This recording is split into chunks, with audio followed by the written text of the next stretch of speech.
বিশ্বকাপে ব্রাজিলের পরবর্তী ম্যাচ হাইতির বিপক্ষে। দেখুন ম্যাচের সময়সূচি এবং খুঁটিনাটি পরিসংখ্যান। আজকে শেষ হলো ব্রাজিল বনাম মরক্কোর হাই ভোল্টেজ ম্যাচটি। এরপর অবশ্যই ব্রাজিল একটি নরমাল দলের বিপক্ষে খেলবে, আর সেটা হলো হাইতি। আর এই ম্যাচ দিয়ে বিশ্বকাপে নিজের অভিযান শুরু করবেন নেইমার জুনিয়র। অর্থাৎ ইনজুরি থেকে ফিরে এই ম্যাচটি হতে পারে নেইমারের ফেরার match. Brazil football confederation of CBF এর দেওয়া তথ্য অনুযায়ী নেইমার হাইতির বিপক্ষের ম্যাচে মাঠে নামেন, এমনটাই এখন পর্যন্ত পাওয়া সর্বশেষ খবর। তবে আজ মরক্কোর বিপক্ষে ম্যাচটি যেহেতু শেষ হয়েছে, এরপর যখন অনুশীলন করবে ব্রাজিল, তখন নেইমার ব্রাজিলের দলের সঙ্গে অনুশীলনে যোগ দেবেন এবং হাইতির বিপক্ষে ম্যাচের জন্য প্রস্তুত হবেন। হাইতি দলটি কেমন চলুন সেটা একটু বিশ্লেষণ করি। ইতিহাসে ব্রাজিল এবং হাইতির এখন পর্যন্ত মোট আন্তর্জাতিক ম্যাচ অনুষ্ঠিত হয়েছে 3টি এবং এর প্রতিটি ম্যাচই ব্রাজিল জয়লাভ করেছে। এই 3 ম্যাচে ব্রাজিল হাইতির জালে গোল দিয়েছে 17টি, বিপরীতে ব্রাজিল গোল খেয়েছে মাত্র 1টি।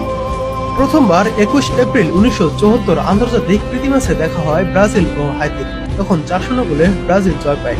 দ্বিতীয়বার 18 আগস্ট 2004 সালে আন্তর্জাতিক প্রীতি ম্যাচে দেখা হয়, তখন 6-0 গোলে হাইতিকে উড়িয়ে দেয় ব্রাজিল।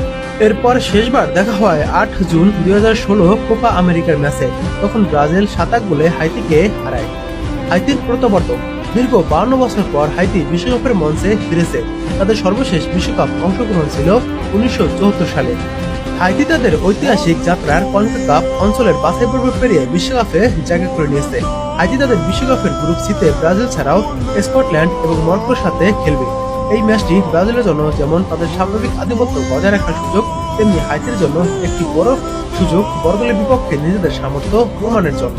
এই ম্যাচে ব্রাজিল হাইতিকে নিশ্চিতভাবেই উড়িয়ে দেবে। তার একটি বড় প্রমাণ হলো সুপার কম্পিউটারের গণনা। এই ম্যাচটি নিয়ে সুপার কম্পিউটারের গণনায় ব্রাজিল 91% ম্যাচটি জিততে পারে এবং ড্র হতে পারে 7% এবং হাইতির মাত্র 2% রয়েছে ম্যাচটি জয়ের সম্ভাবনা। এবার দেখুন এই ম্যাচটির সময়সূচি। এই ম্যাচটি শুরু হবে শনিবার জুনের 20 তারিখ বাংলাদেশ সময় সকাল 6টা 30 মিনিটে মাঠে নামবে ব্রাজিল ও হাইতি।